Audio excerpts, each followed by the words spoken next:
All right. So I'm placing my hands on my heart, taking that breath of love and gratitude. So grateful for this opportunity to come together to be the two or more who are gathered in the name and the nature of love. Grateful for our willingness to be open-hearted and open-minded. Grateful for our willingness to grow our desire to eliminate any and all blocks to love, to allow them to dissolve and resolve back to the root source from which they came in all directions of time and space.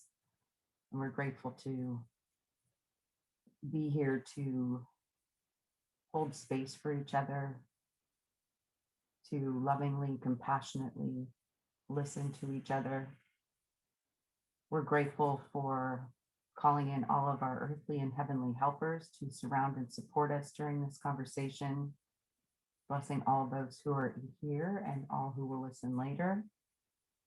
And we're grateful that we get to share the blessings we receive from each other and beyond with everyone because we are one with them. In grace and gratitude, we let it be, and so it is. Amen. So we are in chapter 21, section 8, the inner shift. And this was short and sweet. So I thought the line in paragraph 2, let's see, which one is it?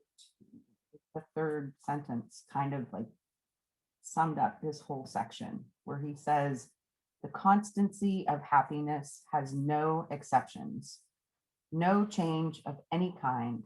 It is unshakable, as is the love of God for his creation. And no exceptions, no exceptions. So that helps me to remember that it's my responsibility to see and experience what I'm seeing and experiencing. And so my responsibility is to dissolve any blocks that I have to receiving that love. And I do that through forgiveness of myself and anyone else. Yeah, so that was my favorite part in this reading and what I got from it. So who else would like to share their thoughts? Phil? Thanks, Linda, for starting us on that one, because I had the same thing highlighted. And great to see everyone here. And so, but mine is continued to the line in the same paragraph to line 8. And because I thought, it's unshakable as the love of God for his creation. And then it says, it comes as surely unto those who see the final question is necessary to the rest, as peace must come to those who choose to hear and not to judge. And I'm like, man, it is that simple. So it is my judgment that robs me of that happiness and that constant happiness. And it is in my choosing, what I want. So it almost makes it like simple. I can choose happiness, but when things are happening, it feels so enticing to go with the judgment. It's not only enticing to me, it is actually desirable. I have to be right. I know it. How this person did this to me? How can I let them walk all over me? So I'm choosing the judgment versus my constant happiness, and that is so much easier than to think of constant happiness when the things are happening in the moment. And I was like, if this is what I'm experiencing, if I really really want to experience happiness and joy, and it almost feels like I'm chasing it, and I'm chasing it because I am so much in my judgment, and I am really wanting the judgment, and I'm like, is it that simple? And why does it sound like so difficult? And then of course I went on my judgment path, and why God, why didn't you make it as simple? I don't want the free will. I want constant peace and constant happiness and joy. So even in that, I, I was like, in my judgment, telling God and trying to control God and saying, you don't know what you're giving me. You need to still make it simpler. That was my, I mean, that sentence was so empowering, and I was like jumping, wow, I get to choose. And then of course, what do I choose? I choose to tell God and say, make it even simpler. You didn't make it simple enough. But this is really empowering. I love that sentence. Thank you for listening. Yeah, thanks, Phil. And then he's going to ask you, do you want fries with that? Absolutely. Double size. That's right. We're just going to place our order with God. Linda, go ahead. Hi, everybody. So this really felt like a very strong continuation of the previous section to me. Like it was the buttoning it up, I guess. But it says a lot of things that refer back to that one directly. So, it's all about that. Do I really want it? I was looking at paragraph 4 toward the end there. Your answer to the others has made it possible to help you be already partly sane. Just love the way he does that. Partly sane. Yeah. Yep. And yet it is the final one. We're back to that. Remember last week? The final one that really asks if you are willing to be wholly sane. So, and that final one was looking back, and do I want to see what I denied because it is the truth? So, that final question, answering yes, by answering yes, again, this is in the previous section, you add sincerity to the decisions you have already made to all the rest. For only then have you renounced the option to change your mind again. When it is this you do not want, the rest are wholly answered.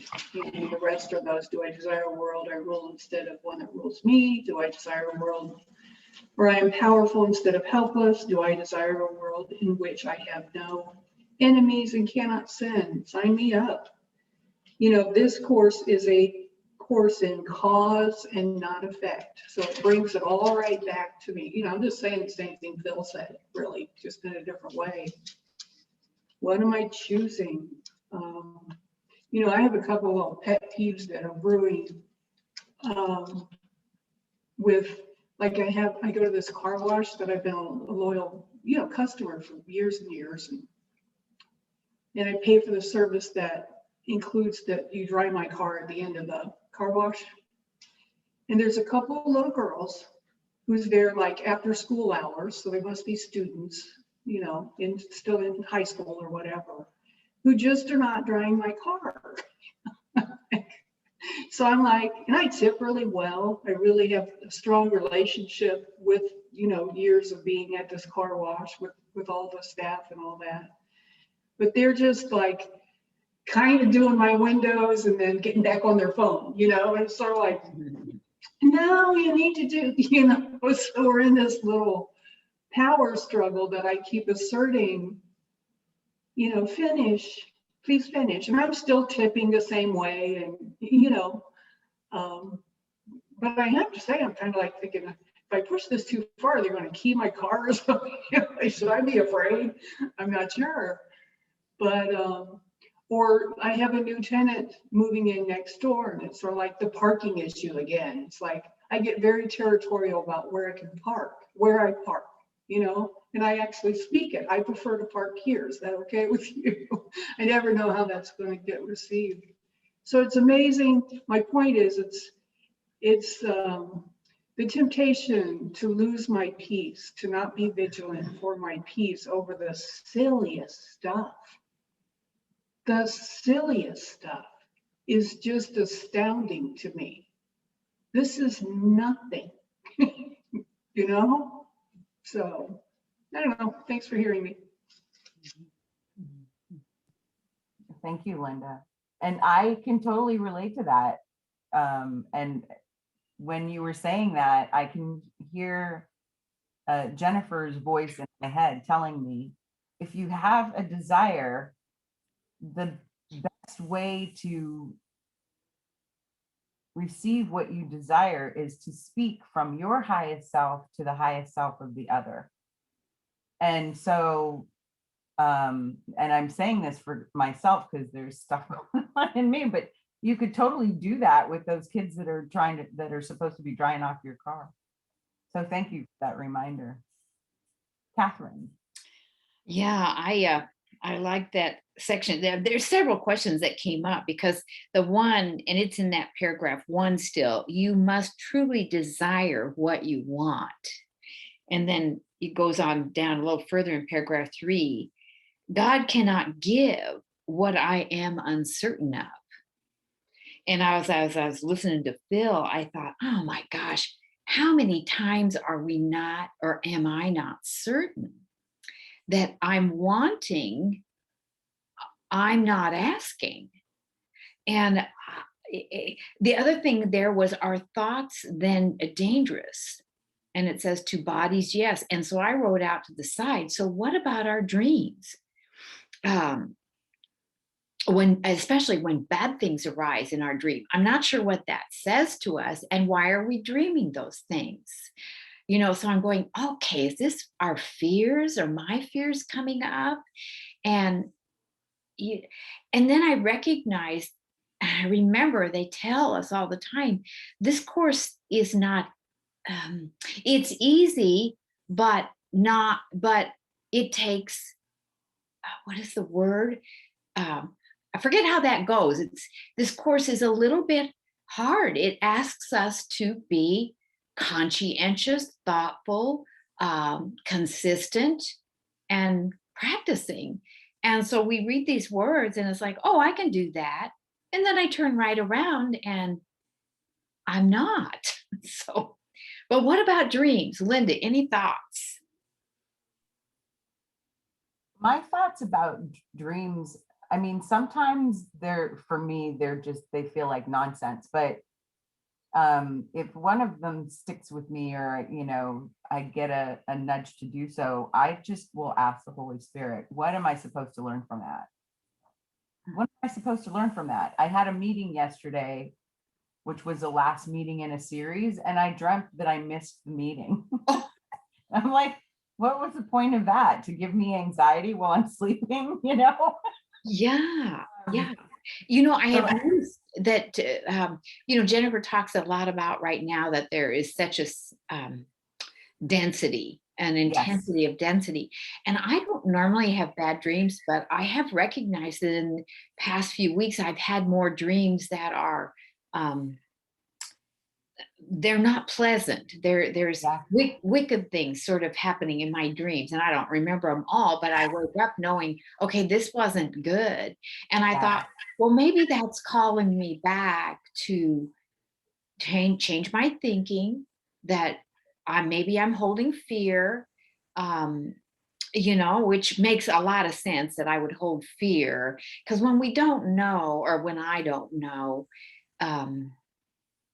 and I don't think I know what to do, I can even ask spirit to lead and guide me, but I'm sitting in a bit of uncertainty. So then when I read that, it's like, well, no wonder. Anyway. Exactly. Yeah. And I do believe, because I have felt what felt like fear or anxiety or sadness within me that I didn't relate to. Like, it didn't feel like there was anything going on in my personal life that I could relate it to. And so because I know I'm sensitive and intuitive, I just say that, it's just an opportunity for me to pray for those that are feeling that way. So thank you for considering that, Kathy. Thank you. That's a good reminder, because I do have a friend who is struggling with depression big time, and I think that's weighing on me. Yeah. Okay. Thank you. Leslie, and then Dawn, and then Carla. Actually, Dawn was first. Go ahead, Dawn. Oh, okay. Thank you. Oh, thank you. So if I interpret this correctly, this idea of asking for happiness and choosing to be happy would also be applicable to health conditions, for example. Would it not be applicable to healing? And then how do I translate praying, feeling, knowing, and still having the physical symptoms of health conditions? I don't know how to reconcile that. Can anybody share some thoughts? Thank you. Yeah, I would say, and I got this from Kathy's share after she wrote a forgiveness letter, is that idea that wholeness means nothing is missing. And so, because I'm working with physical conditions as well. So when I start to go into that space where I'm concerned about my physical health, I will remember that wholeness means nothing is missing. And there can be nothing missing, because God created us perfect, whole, and complete. That's the end, period. So if I'm experiencing something, either I'm in fear and believing the fear, or it's there to teach me, it's there for my good, and I don't know what that is, and that's okay. But I'm going to claim it for my good, and I'm going to remember that wholeness means that nothing is missing. So be grateful for the physical pain. And yeah, okay. Thank you. You're welcome. Leslie. Dawn, that's a tall order to be grateful for the pain. Yeah. Or the discomfort, but it's great advice. Well, I don't know if that was advice, Linda, but great reminder. Gratitude is always a great reminder. And I wanted to comment to Phil, but I don't see her anymore. But when I push the participants, she still says she's there. So is she on? Because I had a follow-up question. Yeah, she's just not sharing her video right now. Oh, okay. Well, Phil, I just wanted to add, oh, there you are. Hi, honey. I just wanted to ask you, Lord, please help me remember what I wanted to ask her. When you said that you felt like you had this choice of being right or letting somebody walk all over you. And it seemed like that was I felt like there was a piece missing because I don't think, personally, I don't think Jesus wants us to allow other people to walk all over us. I think we can set boundaries and take care of ourselves without having to be right, if that makes sense. I mean, you can choose your own needs. You know, the whole thing we've heard 1,000 times, put your oxygen mask on first before your baby's on the airplane. You know, you got to take care of yourself first before you can take care of anybody else. And I know nothing what you're talking about, Phil, but I wasn't sure, because I know when I dig my heels in and I just want to be pissed at Scott about something, and I'm choosing right then, I'm choosing ego. I know I'm choosing ego. I know I'm choosing to be right. And in that moment, I don't care. And then 20 minutes will go by and we can't stand, I don't like holding a grudge, and we kiss and make up and everything's fine. We might not talk about the root issue, but we at least move on. But, So, Leslie, I would like to respond to that. When I said walk all over you, it's still for me, in my own case, still it's my judgment where I'm saying, oh, they're walking all over me. And it's if that judgment is not there, it's not true. Because I made that story up for See. myself based on my own baggage. got it. Because nobody wants to walk all over me. You know, it's not like, you know, I know I used to be a supervisor for a battered women's shelter. And I used to say, you know, they don't allow your abuser to abuse you to this extent that you get beaten up. But I don't have any of those type of situation. It's just that I make up, okay, this person is discounting what I'm saying. They're walking all over me. And in their mind, I see. in their Okay, mind, that's total judgment. Okay. in their mind, they are not discounting me, but I'm putting that judgment over them. Because if I had to be curious and ask them, are you discounting me? Of course, they're going to say, oh, am I coming across that way? Because it has happened to me. But that is my thing, like, oh, they are walking all over me. Got it. Okay. And I mean, truthfully, we can never know what another person thinks anyway. So why not think good things, right? Exactly. Exactly. So I'm choosing and I'm giving Got it. importance to my judgments versus happiness. Got it. Thank you. Thank you for chiming in. And then did I lose Catherine? Because, oh, there you are, Kathy. I just wanted to mention about the dreams too, because I always have really vivid dreams.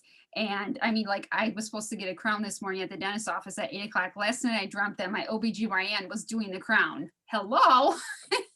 You don't want that to happen ever. So that was a very interesting, and I don't get anxious going to the dentist or anything, but the way I look at it, because my dreams can be so, and you had used the word wicked, and I get that, and sometimes mine can be really, really out there. And I just look at it like God is just telling me, see, sweetheart, your dreams are insane. This world is insane. This is not real either. So what happens here, truly in A Course in Miracles speak, it's not really happening. So it just, I mean, I'm still not weird, like Linda said before, when I'm interacting with people, but it just helps me to not be so dense about the world, if that makes sense. So, and then it was funny at the dentist appointment today, they just did a one impression. I got there 8 o'clock, it was like 8:14, and the assistant comes in. They hadn't numbed me yet. And she had this look on her face. I'm like, oh no, what happened? You know? And she's like, oh, the dentist had his electricity just went out on his car. He's on the freeway. Somebody has to go get him.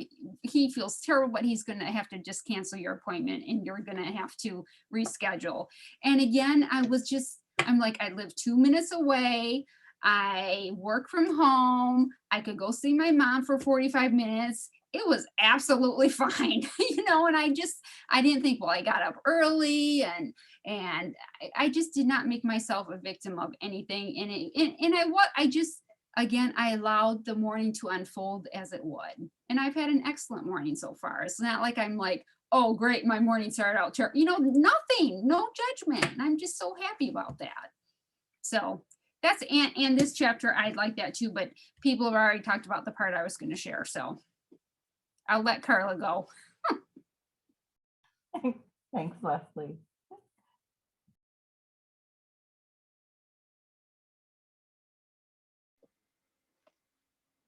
Thank you.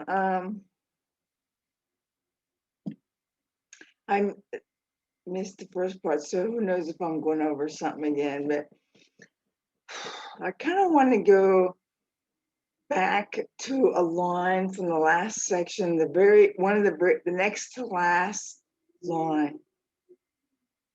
It'd be paragraph 13, line 7. No thought but has the power to release or to kill. So, and it says in the beginning of the inner shift, are thoughts then dangerous to bodies? Yes.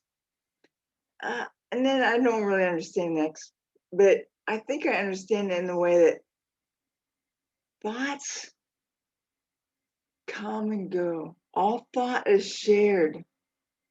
We're one. God only made one son. So people out there, it looks like thoughts has to do with our life, but it may be altered to seem like that, to hook our attention into believing the thought.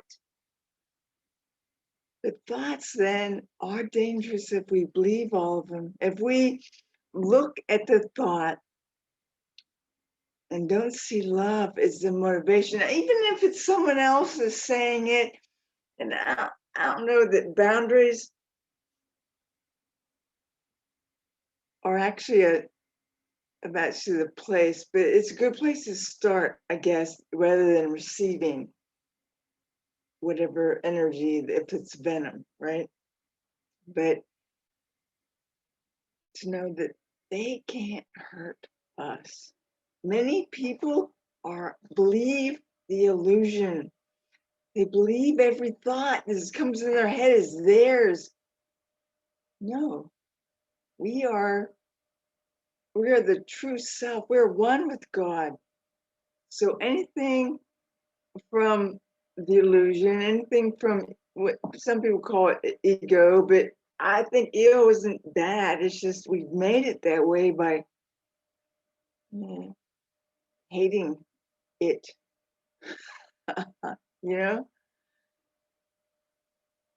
Don't follow it. Maybe don't follow the illusion, don't follow the upset, don't follow the grievance, don't follow anything, any thought. It's not motivated by love in some way. Because that's how God is. God is love, and we're one with God. And so every day, I tell myself, I see myself, I go into the upset, I believe a thought every day. It's sometimes. And the more I'm hooked into something, the easier it is for me to be drawn into it. And every day I love myself free from the illusion. From anytime, even if I choose the illusion, I call it poo. So I want to add poo to poo. I'm stuck in poo, and I just let it go, and the poo gets washed away, however, by spirit, by truth, by love, or whatever you're going to call it. The body is not what God made, really. God made the essence of life that empowers the body, that remembers the truth when we hear it, that feels something, the grievance, and knows maybe, I'm not first, but knows it's not itself. It's not it. And so that's what I'm remembering who I really am. I'm not every thought. I'm not every feeling. I'm that through which this passing through.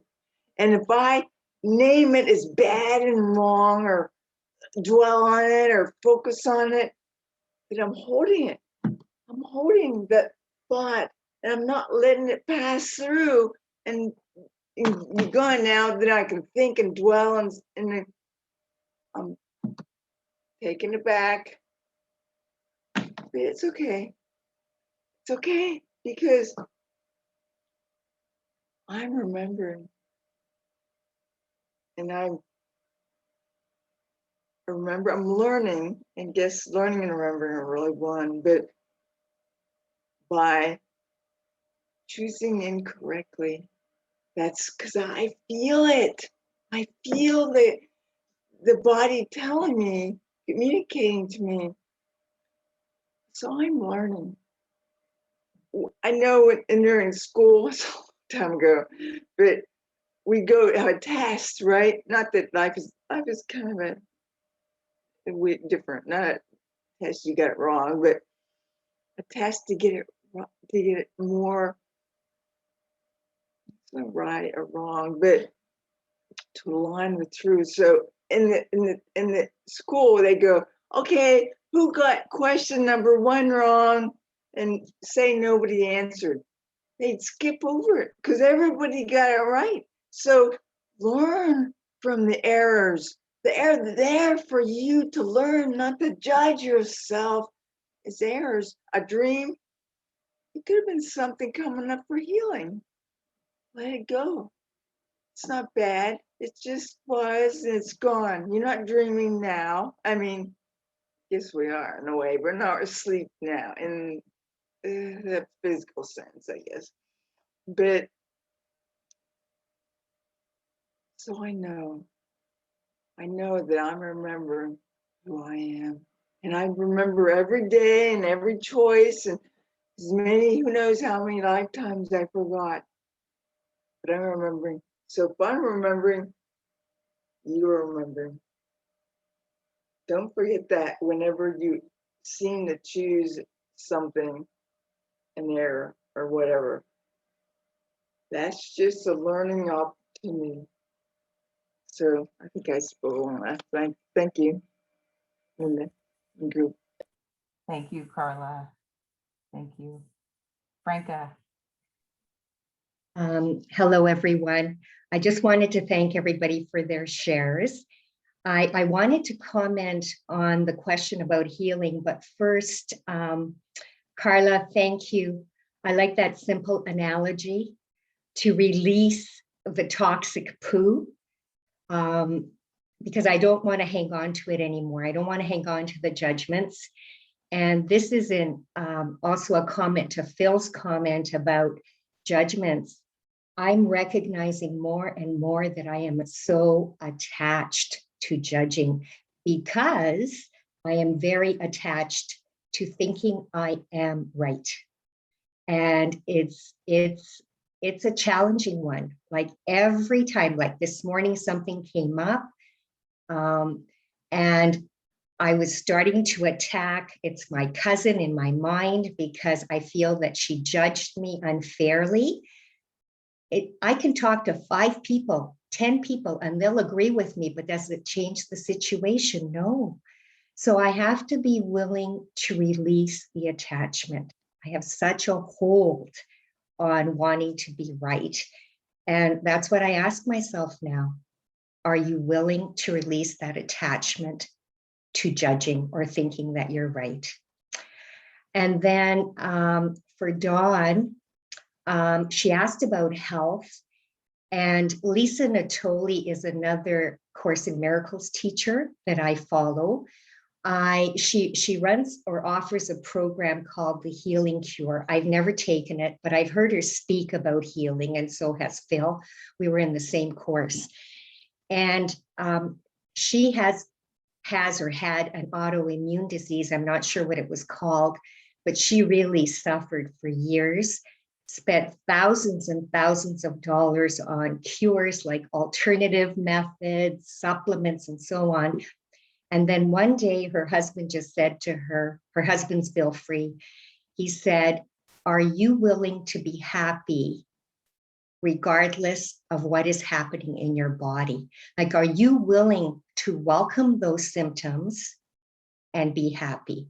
And in that instant, she made that choice. And that led to her physical healing. And it's not a guarantee, but I think at one point she was losing her eyesight, and she was willing to, maybe being happy, she was willing to welcome that if that was her script. Like, she wasn't going to fight it anymore. She was going to welcome the physical situation and at the same time affirm who she was in truth. And she always goes back to that. And Carla made reference to that too. Who am I? So in any moment she catches herself, who am I in truth? And that's where she sits and tries to remain. So as someone posted, Suzanne, yes, this course is simple, but it's not easy. So thank you.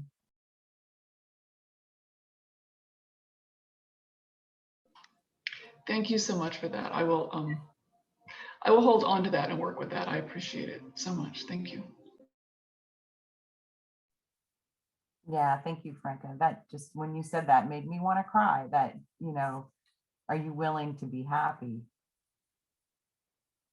Even if you do lose your eyesight, even if you are going to be in pain, even, no matter what, are you willing to be happy?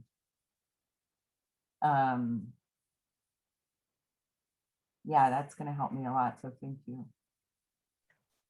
I just wanted to say, and Phil was in the same workshop, Lisa does offer different ways of looking at things, because some people experience chronic pain, and just how to address it, think about it, and sometimes it helps. So she, in her program, she does more than just, state what I offered initially. She does recognize that we are having a human experience in a human body, and she tries to offer techniques to help with that. Yeah. Okay, thanks.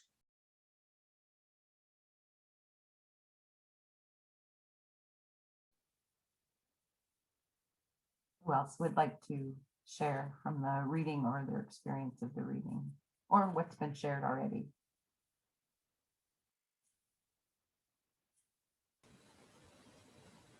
Go ahead, Robin. Okay. Hi, everyone. And yes, all the shares are so beautiful and heart opening. What came, I'm going to look at the second paragraph, and I guess sentence 5, starting with that. Sure, or maybe going up a little bit with 3.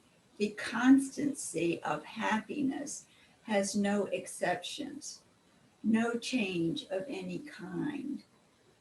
It is unshakable, as is the love of God for his creation. Sure in its vision, as its creator, it is in what he knows. It is in what he knows. Happiness looks on everything and sees it is the same. Well, that sentence went really well with everything we just talked about, because I'm like, am I going to move on to something different? But I don't think so. So for me, in my spiritual practice or just growing, I noticed these words are coming. And for this week, the word is the same. and it just popped out. And that word came up in our last session. And I remembered speaking to that. And so when I saw this, I said, wow. And for me, this sameness is, I can just say, oh, platitudes. I'm sharing this from my heart, but it may sound really familiar, like a platitude. So so the same for me and my practice is this desire to go past the appearances and go into the depth of each of us who has that light or that Christ or that Buddha or that energy of love. I love it that Carla's brought love to me, that simple word that we kind of look for all these other words when the answer is love. So thank you, Carla.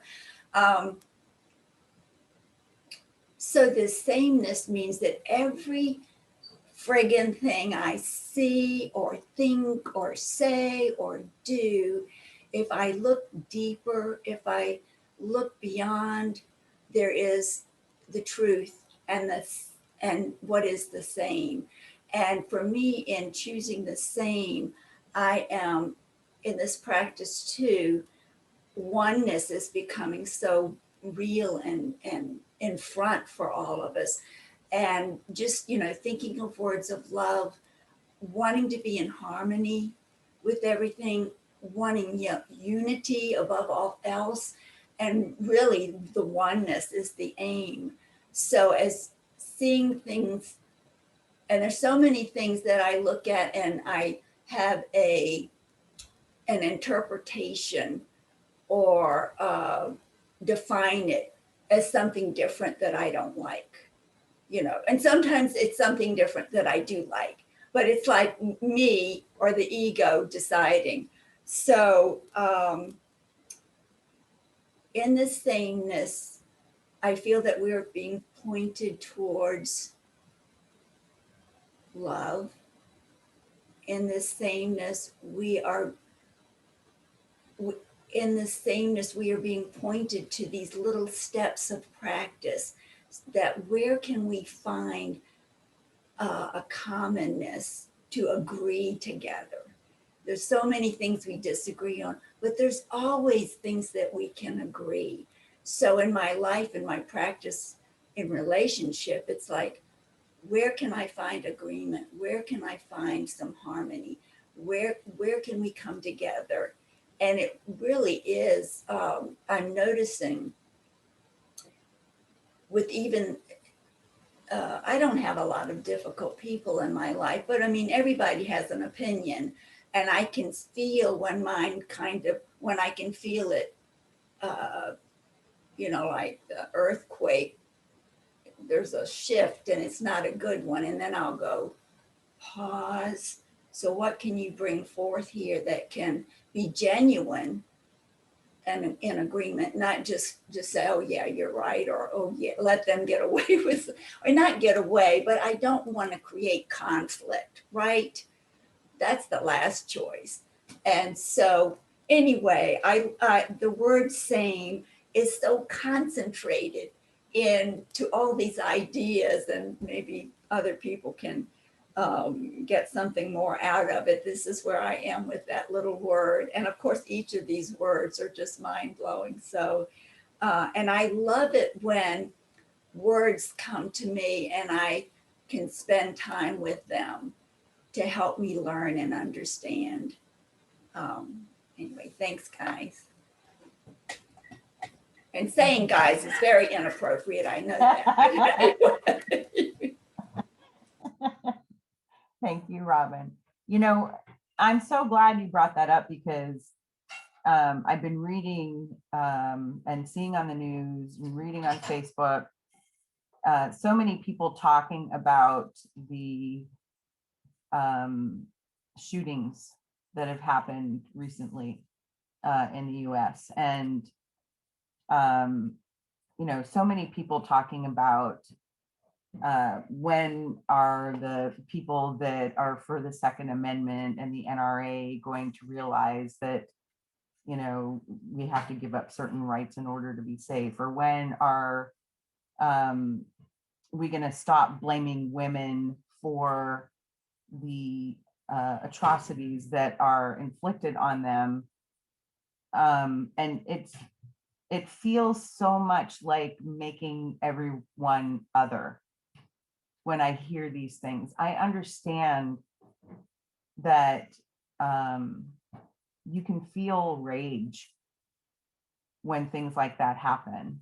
And I mean, I can feel rage when things like that happen, you know, like the comments that were made about the guy that shot those Asian women in Atlanta, that it wasn't a racial thing. You know, I can feel that wanting to pull me into seeing that man as separate from me. But in reality, he has a fear. And that's where that action came from.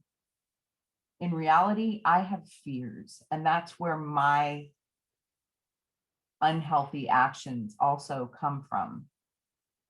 And so my wanting to shake somebody when they say it wasn't an act of racism or it wasn't an act against women per se, that is still speaking to making someone other. So I want to bring that sense of sameness into all of this so that I can have compassion for the shooter. Because that is the only way that I'm going to be able to create a change in my own little world, is if I can create that change within myself first. If I can look at the parts of myself that are afraid or that are enraged or that are anxious or that are judgmental, if I can come to peace with those parts through love, then I'm creating more love in the world so that people that are in fear and anxiety and rage can also open their hearts to feel love and have less of a chance of doing horrendous acts like that.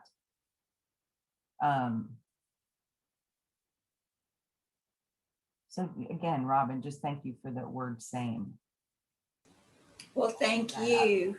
And I was, as you were speaking, in the Course in Miracles, there is a sentence or a phrase that says, you know, peace begins at home, starting with ourselves. And it also said, in your mind, when you think something badly about your brother, the violence is in you.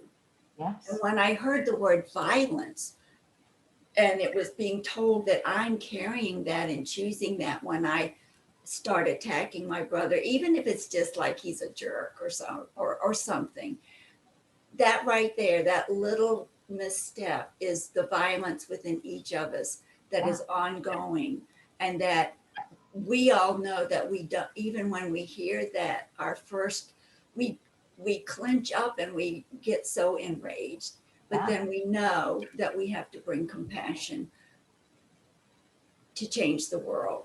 And it's an invisible thing happening. But so thank you for bringing that up, especially with items in the news that are hard to listen to. Yeah, that's why it's our responsibility. You know, that makes me think of when we hold fear, when any of us hold fear, it's like a lesson. It is like calling us to have compassion for ourselves. I hadn't thought about that, but if that is present, then we need to reach for that compassionate self-forgiveness and come back to love. That's a good reminder. Thank you. Yeah, thank you, Kathy. Carla, go ahead. I'm gonna share something that's not in the course verse. And then that I heard in the prayer room, someone said, truth is all around. And someone said, and I didn't write it, but tell me if this is clear. Truth does not upset or disturb us. If we are disturbed or upset, it's because we're believing a lie.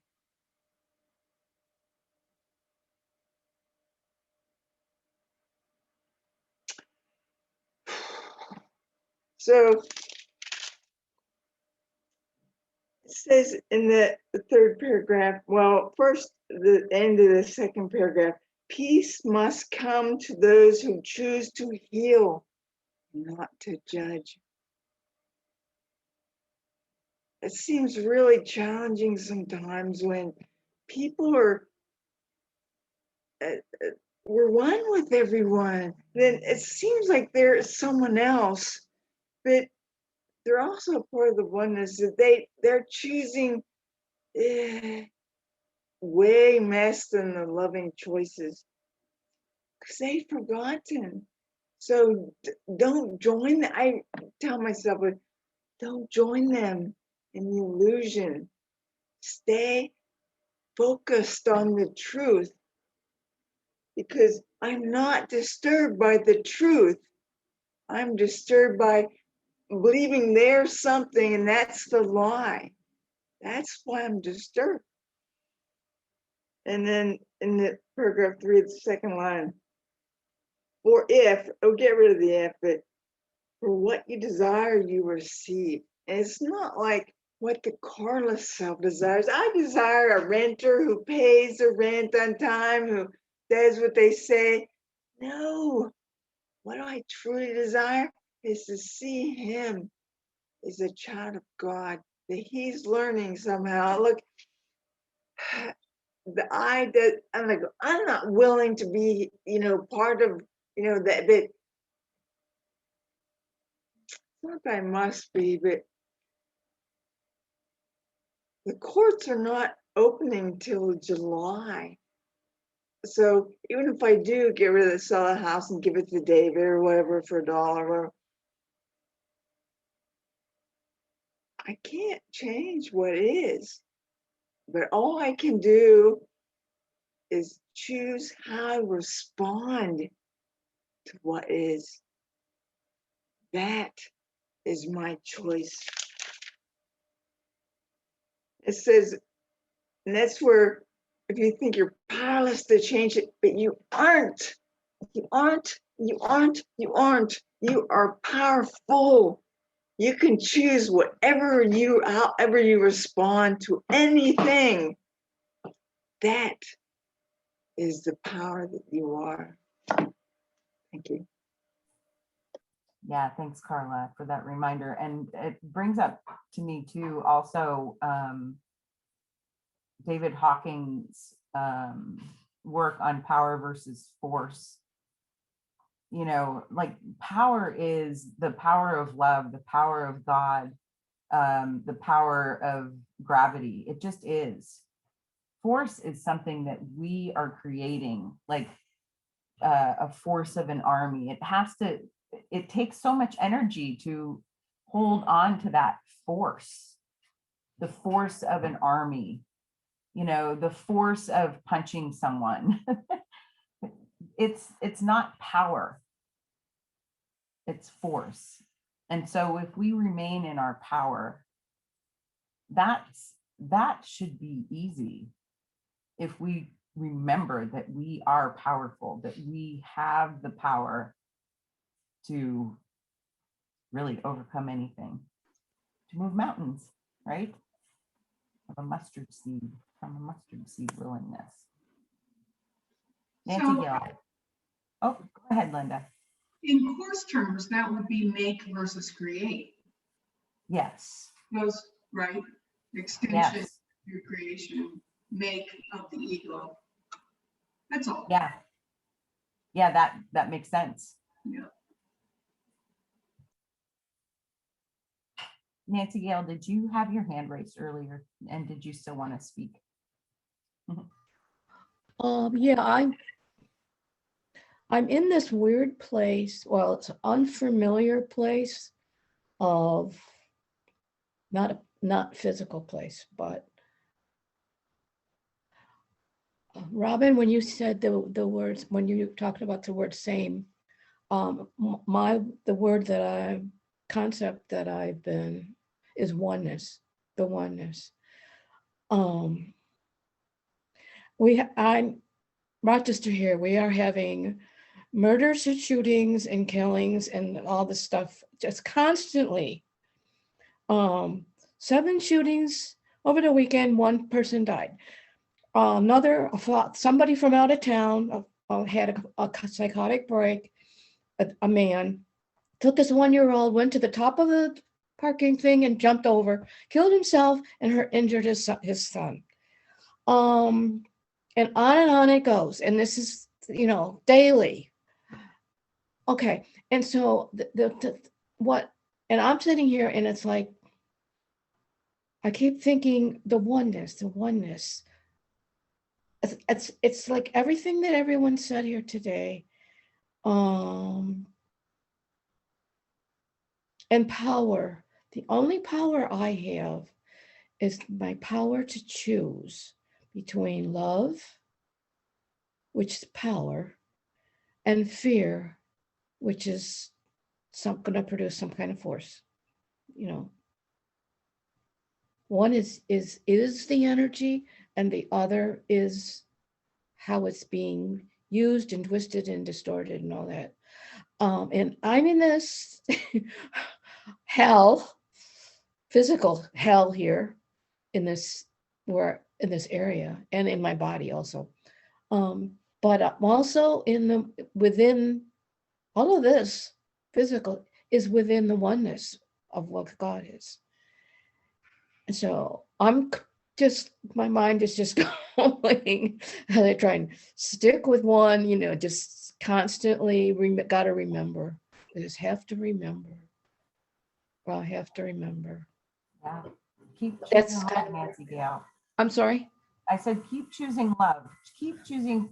What came to me was Mr. Rogers said that when he was little and, they would be seeing some horrific, tragic thing that happened.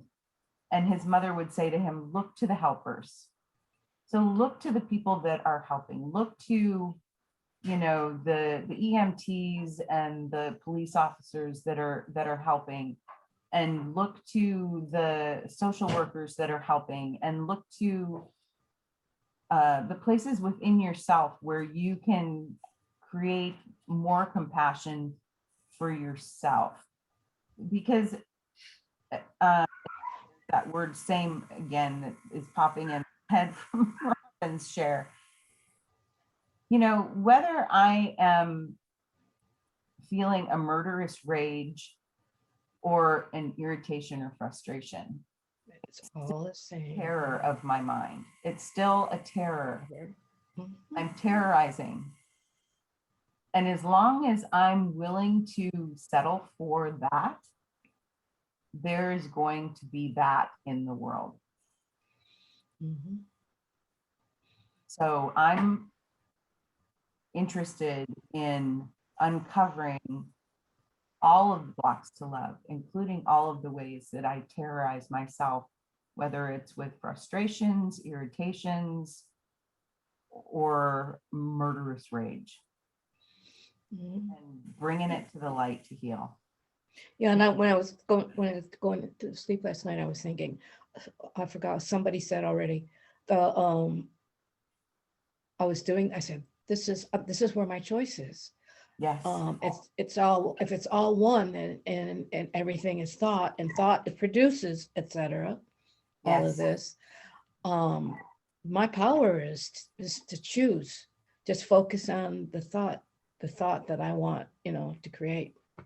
Exactly. That's what it's like. I have the power.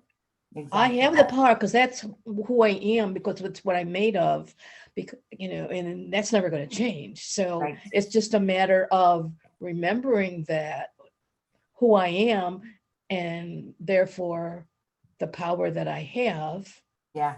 which was given by God, it's remembering, just remembering.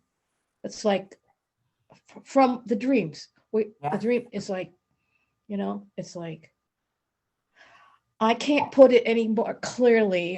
It's Carla, somebody, she seems to always be able to condense, take what I throw out and make it clear. So Carla, if you want. So thank you for listening. Yeah, thank you. All right, I want to close this out because we are at time. But the last thought that I will share from our reading is the last sentence of paragraph 3 and the first of paragraph 4, where he says, God's giving must be incomplete Unless it is received. You who complete God's will and are his happiness. So unless we are open to receive, we are not allowing God to complete his will of happiness. So open hearts, people, open hearts, even when the world seems a little scary. So next week, we're beginning chapter 22, the salvation and the holy relationship, and we'll just read that first section. We'll just read that first section. So I'm going to close this out with Linda, can I say one thing? It's like this image, I'm doing images things, right? And it's like forgiveness. It's like I'm in a room or I'm in the dream or whatever. And the way, and this is within God's love, within love, right? But within this room, it's like the love and all the that is out. I'm in within. Okay, so in order to open the door to go back out into the love instead of staying in this room, okay, I just forgiveness it opens the door, and then I'm back into where I really am. I just had that this morning. It's like exactly, forgiveness is our function as the light of the world, which is what I'm going to read. So I'm reading the Pathways of Light Insights for the lessons. And I'm on lesson number 82, which is a review of the light of the world brings peace to every mind through my forgiveness. Let me not forget my function.